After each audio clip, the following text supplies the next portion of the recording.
See, Jesus healing folk, let me relate this healing of Jesus to the kingdom. One of the beautiful things about Jesus is, I think with Jesus, you get the intrusion of the kingdom of God onto earth.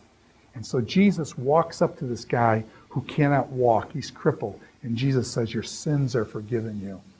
Okay? Let me back up on that, because I skipped over. Why did Jesus say, is it easier for me to say your sins are forgiven you, or get up and walk? And Jesus says, get up and walk. If I tell you to get up and walk and you walk, then you know that his sins are forgiven. And apparently in this case, there was some sort of connection between sin and sickness. So Jesus tells the guy to get up and walk. Now, whether that Jesus was just relieving this guy's own conception, this guy thought it was, maybe the guy thought that he had committed a sin, that's why he was crippled. And Jesus needs to tell the guy, to reaffirm in the guy, hey, your sins are forgiven you. So the guy knows forgiveness himself, within himself. But Jesus, is it easier to say your sins are forgiven, or to say get up and walk? It's kind of like, I had this friend Mike, who was, I used to teach in a maximum security prison in Indiana. And Mike was a big guy, about 6'5", about 250, 60 pounds. He held the record in the prison where these guys lift weights like 8 hours a day. He held the record in the prison for bench press. I think it was, 440 pounds, or 480, I forget what it was. But Mike is a big guy, 480 pounds bench pressing, big deal. And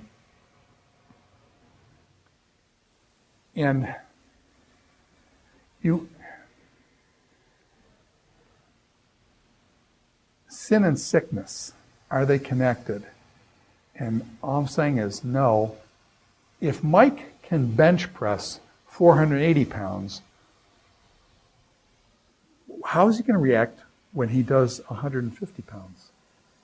If he can press the greater, is the littler nothing? Okay? If he can pick up, say, and push 480 pounds, can he push 100 pounds? Probably with one hand. Okay?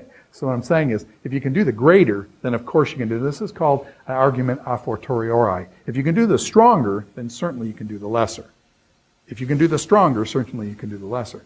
Now, going back to this argument with this, Jesus said, if I tell him to get up and walk, then you'll know that his sins are forgiven you. Which is harder to do? Get up and walk or forgive sins? Jesus is saying get up and walk is harder to do. If I do that, then you know the sins are forgiven. Now, maybe just external, internal things. He's saying you can see this guy get up and walk. You can't see his forgiveness of sins. But it may be saying it's harder. Let me just put this spin on it type of thing. He may be saying that to deal with the consequences of sin sometimes is harder to deal with than the forgiveness of the sin itself. Let me just say that again. To deal with the consequences of sin sometimes is harder than to deal with the sin itself. In other words, a person can be forgiven of their sins, but the consequences still follow. So, for example, let's just say, Granny's, we've had this happen in Boston here. Granny's in her car. She's 85 years old. She's having trouble with driving her car. She's 85 years old. There's a kid who's in a wall, standing in front of a wall. Granny comes up to the wall and goes to put her foot on the brake to stop the car so she doesn't crush the kid against the wall. But instead of pushing foot on the brake, she hits the gas pedal instead because her foot is kind of spastic or whatever, and so she pushes the gas pedal instead of the brake, and she, bam, crushes the kid and kills the kid against the wall. Now, question, can you forgive Granny for killing this kid? Okay. Did she do it intentionally? Was there malice and aforethought? No. She's 85 years old. She probably shouldn't be driving a car and things. And so, yeah, you've got some issues there going on. But it's possible to forgive Granny. Okay. Question. Can you reverse the consequences? The kid is dead.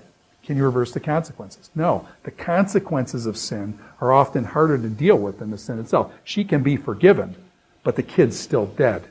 She can be forgiven, but the kid's still dead. So I'm saying is that a person can do some sinful behavior. They can get, they can get forgiveness, but oftentimes the consequences of what they did can't be reversed. And the consequences stand. And so Jesus said, I can handle the consequences as well as the forgiveness of sin. I can handle the consequences. Get up and walk. I can reverse the consequences of sin, not just the forgiveness of the sin itself. So Jesus is saying I can do the greater, therefore I can do the lesser. So with Jesus then, you've got this kingdom concept where Jesus is breaking in, okay? And Jesus walks up to people and he heals people. A blind man who can't see all his life, and Jesus, boom, heals his eyes. A guy who's got a crippled hand and he can't function very well in that society, he's got a crippled hand. Jesus says, hey, you're healed, okay? A guy whose father, a servant, or in the case of the centurion, his servant is having a rough time and is diseased or whatever, and with demons and stuff, and Jesus, boom, speaks the word and heals him. Just Jesus' compassion. Peter's mother-in-law, it says Jesus touched her and the fever left her. And so you get the inbreaking of the kingdom of God. Jesus manifests. By the way, this also occurs. Remember Jesus went up to that fig tree and cursed the fig tree and said, fig tree, you didn't produce figs, cursed are you, and the tree withered from the roots up. In other words, Jesus comes and you have the inbreaking of the kingdom. The inbreaking of the kingdom of God. Jesus gives you you get to see Jesus, the alreadiness of the kingdom. The kingdom is already here. Jesus is here. And you get the intrusion of Jesus, the kingdom coming in. And yet there's a not yet. There's a not yet side of it. Not everyone, we don't live in a perfect state. Not everything is perfect. Not all people are healed. Not all people are healed. All of us are going to die sooner or later. Okay? And so basically there's death, there's sickness, there's all this stuff. So the kingdom is already here in a certain sense, but it's not yet. And this great theme was developed by Dave Mathewson, George Ladd and others, this already but not yet. And so Jesus, you get a glimpse of the kingdom of God in Jesus' healing and Jesus' miracles. In the book of Mark, these wham-bam kind of miracles. And yet, not everybody is healed. Sin and sickness and death still reign. But there's coming a day, Revelation chapter 21 and following, there's coming a day when there will be no more sickness, and sickness and sighing will flee away, and all tears will be wiped away. There's coming a day where the kingdom of God, we've seen it foreshadowed. We've seen, as Dr. Phillips likes to call it, the adumbration. We've seen the adumbration, the foreshadowing. Jesus has given us a glimpse of the kingdom breaking in, and we see it. It's wonderful. We see it's wonderful. That kingdom is going to come. Revelation chapter 21 and 22. And someday, sin and sickness, done. And that's going to be a great day. We look forward to that. Now, we're going to finish the book of Mark. So it's going to take just a couple more minutes here. And I just want to deal with what are basically considered contradictions in the book of Mark. And this has to do with some of these geographical issues here. And there's two geographical issues that critics say, oh, here you have errors in the Bible. And I just want to run through these kind of, quote, contradictions in the Bible that are found here. And so two geographical contradictions. Again, a lot of people today are not into the geographical stuff, but if you told somebody that Boston was in Maine or Boston was in New York, obviously you just made a mistake there geographically, unless you're referring to some little hamlet that's called Boston or something. But here we are in Mark chapter 7, verse 31. Okay, Mark chapter 7, verse 31, and it talks about Tyre, and it says this. Then Jesus left the vicinity of Tyre and went to Sidon, and went through Sidon down to the Sea of Galilee into the region of the Decapolis. Decapolis, Deca is 10, polis, city. Decapolis, 10 cities. But the question is this. There seems to be a contradiction here in terms of the ordering. He was at Tyre, and he was going down to the Sea of Galilee, which is down here, and he goes north to go south. Now let me just bounce over to this map, because I think this map will illustrate it exactly, okay? So here you've got the city of Tyre, and it says Jesus is going to the Sea of Galilee, here. So Jesus goes to Tyre, he goes up to Sidon to get down to the Sea of Galilee. And critics say, wait a minute, can you see how stupid that is? That's not right. If you're going from Tyre to the Sea of Galilee, you're going to cut through here and go down. You're going to be going southeast, not north, directly north, okay? Jesus goes up to Sidon and then comes down. And so they say that's an error in the Bible. That's a contradiction. Well, it's very interesting that in 2 Samuel, this is kind of really strange actually, 2 Samuel chapter 24, verse 6, David's men are taking the census. Do you remember David took a census? It was a bad thing that he did in 2 Samuel 24, verse 6. And it says, David's guy who was taking census went from Tyre to Sidon and then comes back down. And so basically the same path Jesus took, David's men are recorded, this is back in 2 Samuel 24. So I'm saying do you understand? These people walked places. They know where these things took place. And so they knew, and it was said back in 2 Samuel 24, verse 6, as well as Jesus, going from Tyre to Sidon down into the Sea of Galilee, that's not a big deal for them, okay? It would be like me saying, for example, I want to go to Route 90 to go to Albany, New York, and I'm in Boston, north of Boston here. I go, and you say, well, wait a minute, you got to go south to get to Route 90, you got to go south. No, I go north. Why do I go north? I go north to get to 495, because if you go north about 5 miles, catch 495, you can avoid all the Boston traffic, at least sometimes a day, okay? And so in other words, I'm supposed to be going west and south, and instead I go north. Why? Because I can get to 495 and get down there better. And so there's certain paths and stuff that people take, and this connection between Tyre, going from Tyre up to Sidon and then down, is a common path. So it's not a contradiction in Scripture. It's not a big deal. And so these people just need to kind of chill out a little bit. Now, Gerasa. In Mark chapter 5, there's a demoniac who's got a demon called Legion in him. And Jesus, and the demon says, hey, I'm going to cast out the demon into these pigs. And the pigs then run down into the Sea of Galilee and drowned, okay? And so you remember this demoniac of Gerasene. What's interesting is the people say, wait a minute, this demoniac was the Gerasene demoniac is from Gergesa. The problem with that is that Gerasa is not on the Sea of Galilee. And so they say, here is another little flaw in the Bible, that geographically Gerasa is not on the Sea of Galilee. And so they say contradiction in the Bible. And by the way, there's certain aspects they're right.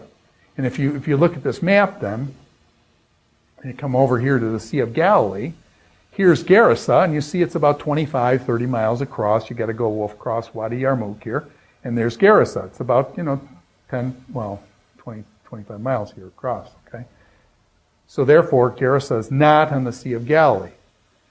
Now, people have noticed this. First of all, it's possible that there's a connection here, that the people are going back and forth all the time to the Sea of Galilee. Why do the people of Gerasa going to go down the Sea of Galilee? Because there's water down there. And so they're going to go back and forth all the time here. So the location is, yeah, these things are fairly close, okay? I mean, they're not right on top of each other. Do you ever, I've got a brother-in-law who lives by, I think it's by Lake Wallenpaupack in Pennsylvania. Now, he doesn't live right on the lake. He lives off the lake, but he's got this house then that's across the street from, kind of a couple across the street from the lake. He has what's called an easement down to the lake that he can get down. He can put his boat down there at the dock and stuff. And so he has an easement. Okay, do you know what an easement is? Then basically it's saying, okay, you don't live on the lake, but you have opportunity to connect to the lake. And so it's very possible that these people at Gerasa had an easement down to the lake, saying, okay, we're the large major city here, and so therefore we've got an easement down to the lake, and that's what it's talking about. It's not saying, those people knew, these people walked this territory, they know it much better than we do. And but they're saying that Gerasa had this easement down, and therefore there would be Gerasene type people down on the lake because that's where they had their easement or something like that. One of the students this year brought up, and I thought it was an interesting point too. They're just saying that maybe Gerasa is the major town down here, and what the person's doing is saying, same thing if somebody says, where are you from Indiana? And I would say, I'm from Warsaw, Indiana. Well, why would I say Warsaw? Because I'm not really from there. I'm really from Winona Lake. And so this is Winona Lake. If I say Winona Lake, it's such a small town that nobody really cares about Winona Lake. It's a very, very small town, rural town, kind of a little cornfield in Indiana. Everybody knows Warsaw. Warsaw, you usually got 25, 35,000 people. And so it's, kind of between Fort Wayne and South Bend. And so if you know that area of the country, you know Warsaw, not a huge town, but people would have a chance of knowing Warsaw, whereas Winona Lake is so small, nobody would know where it's from unless you know Billy Sunday. So all I'm saying is they may have named Gerasa as a major town in that area and just said that's the big town there. Now, one other thing, and then we'll quit for this book of Mark discussion. The ending of the book of Mark ends in chapter 16, verse 8. Most of your versions then draw a line there, and we see a major textual variant And we talked about textual variants, do you remember, at the beginning of the course? This is one of the big ones. And in Mark chapter 16, verse 8, it goes on and tells, post-resurrection things that would happen to Jesus. If you ended at chapter 16, verse 8, you have these women terrified, and it just ends with these women scared to death. Jesus rose from the dead, and the women are trying to figure out what's going on with the empty tomb, and they're scared to death. And I tried to suggest to you that the women ending with the fear and trembling of the women is also reflective possibly of Mark as author, and also the audience of the Romans as well, so that actually that ending is a very good ending for the book of Mark. But the book of Mark does go on from there and describes, in this long end, what they call the long ending of the book of Mark, it describes that some of the Christians will pick up snakes and they won't harm them. And so this becomes a basis for the snake handlers. And so in certain parts of Appalachia in America, you got these people handling snakes saying, the Bible says that snakes won't bother us, so let a rattlesnake bite you and see if God's going to do a miracle here or something like this.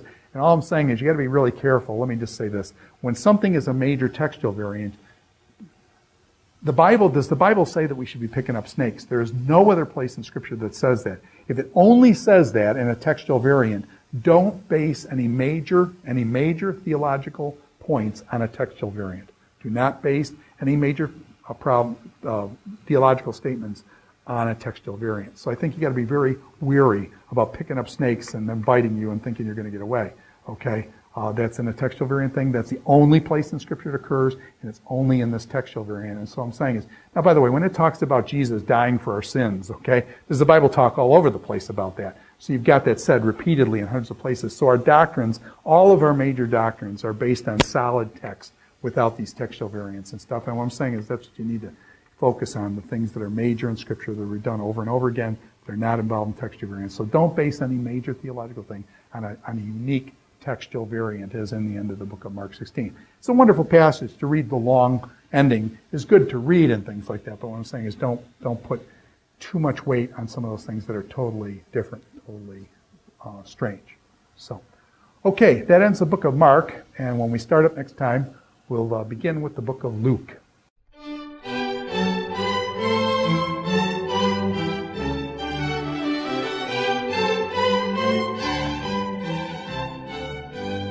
This is Dr. Ted Hildebrandt in lecture number 11, finishing up the book of Mark, its characteristics, and also a discussion on sin, sickness, and healing.